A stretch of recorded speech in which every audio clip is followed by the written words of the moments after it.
some people say we talk about Bill Walsh a lot and that we don't give George Seifert any credit. It seems to me that he might be the most underrated coach in franchise history and one of the more underrated coaches in the league history because he's not in the Hall of Fame yet. Can you educate the younger fans about who George Seifert was? Yeah.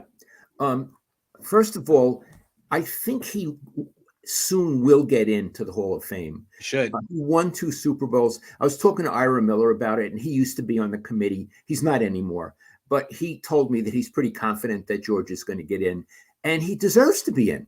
Yeah. He won 2 Super Bowls. Now, a lot of people say, yeah, but he won the first Super Bowl with Bill Walsh's players. Well, give Kyle Shanahan those players, and maybe he wouldn't even have gotten to the Super Bowl. Mm-hmm. George, and then in the 1995 Super Bowl, he kicked butt in that game.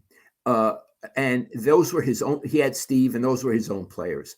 So was he like Bill? Was he a game-changing coach? No. Bill was an offensive coach. George was a defensive coach. So they were different. George was very brilliant as a defensive coach. I think I've mentioned before, one coach once told me that Holmgren came up with a game plan against an opponent during the week. Mm-hmm. And George looked at it and he said, do it over. I can beat this. I love that. Do it over. I can beat this. Do it over. George is, as opposed to Bill, a very normal person. Bill had the temperament of an artist, up and down emotionally, all of that. George is very steady. Mm-hmm. He's virtually got no sense of humor. Whereas Bill was a riot. Bill had irony like a New Yorker, although he was from Southern California. George was also compulsive. When he was the defensive coordinator under Bill, he was always changing his game plan. And the defensive coaches, game day, so it's the morning of the game, and they're in the locker room, and they would hide.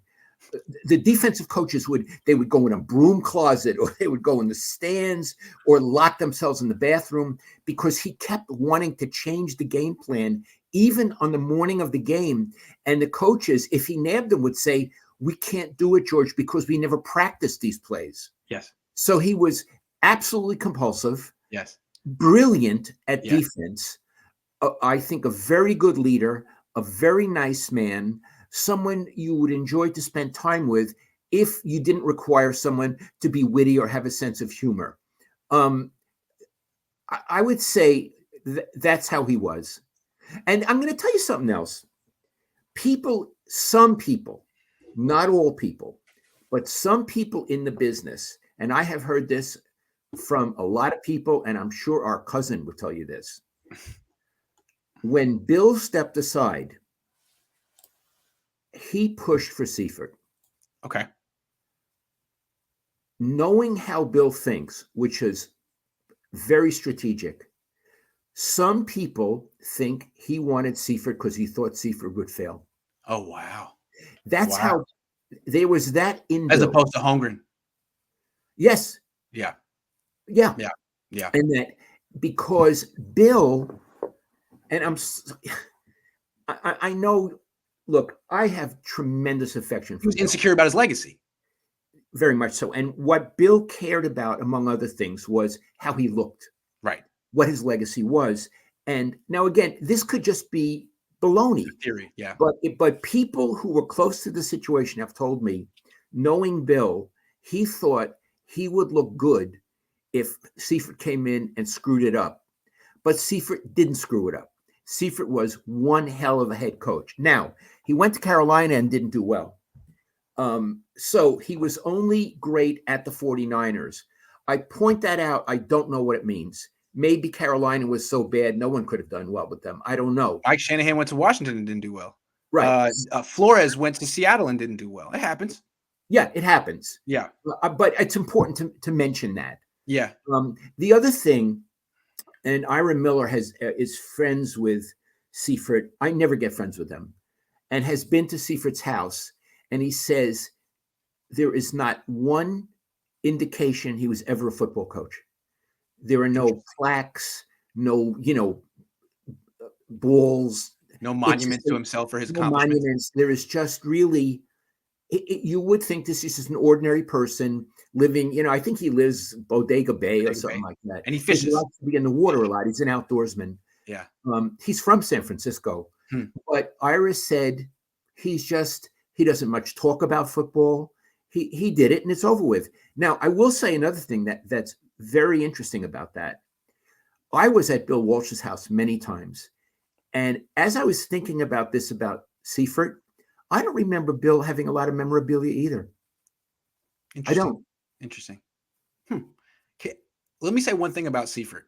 I didn't live through much of his time, but I'm looking up his accomplishments, and he has his own coaching tree, independent of Bill Walsh, that I think and he was proud of it. He came to the 49ers a few years ago, and they had put him in the Niners Hall of Fame, and he said, I have my own coaching tree, and it's a good coaching tree. First of all, when Holmgren left to go to Green Bay, Seifert went outside of the traditional West Coast offense tree and hired Mike Shanahan, who was from a different tradition, and it worked. They won a Super Bowl together. Also, after they won that Super Bowl, Ray Rhodes left to become, I believe, a head coach, I think, in Philly, and Pete Carroll replaced him with, George Seifert replaced him with Pete Carroll, who was the Niners defensive coordinator for 2 years. So Pete Carroll won a Super Bowl as a head coach. Mike Shanahan won 2 as a head coach. Those guys are directly linked to George Seifert. He's proud of that. That's very interesting. Yeah. So that's one more reason for him to be in the Hall of Fame. Not to mention, he gets credit for the Super Bowls he won as a coordinator, because Belichick does too. Everyone mentions the Super Bowls he got when he was with the Giants. That should count for Seifert too. He was a brilliant defensive coordinator. Look, I know I've told this story, but I'll tell you another. And this is when he had he actually showed a sense of humor. One play, Ronnie Lott was, in the defensive backfield, and he had an assignment. But he would very often go over to another guy and say, "Cover for me. I got an idea. Cover for me." So I got a feeling. So the play happens, and Ronnie doesn't do anything he's supposed to do. No. He just runs to some other place, but apparently made a great play. You know what I mean? Yeah. So on the sideline, the coaches were pissed. And he said, "What is Ronnie doing? What is Ronnie doing?" And George said, Don't worry. It's okay. We don't know what he was doing. When our next opponent sees the film, they won't know what he's doing either. And they'll think we have a great plan that we can't figure out. So he said it just as well. Like, what is this play that he called on 3rd and 7? I've never seen anything like it. Yeah. Right. And that was a George story that really amuses me. The Niners have had some really good head coaches that totally that don't get the credit they deserve because Bill Walsh was here. That's the way it goes. Yes, and Bill Walsh really wanted the credit. Exactly how he would have wanted it. Yeah. Ominous 24 says, remember when Jimmy played like Jimmy, and the excuse for him playing like Jimmy was he had a torn thumb ligament? What happened with that? He never had surgery on that. That's a good question. I wonder if I believe he was hurt. I mean, he had a rap on it, and I don't know if he lied, but the point is, it probably healed his own. I believe he was hurt. Terror Dome says, I heard the Niners were really considering Jimmy Johnson to replace Bill Walsh in 90. I have no knowledge of that. I mean, he won a lot of Super Bowls too. Seeing if I missed any. Oh, wait a minute. You mean the guy from Dallas? Yes. Bill told me that was the case. Oh, wow. So Bill told me that was the case. Wow. And what Bill said is, can you believe it? They're thinking about Jimmy Johnson. And he scoffed at it. Right, because what college coach could have success like Bill? Yeah.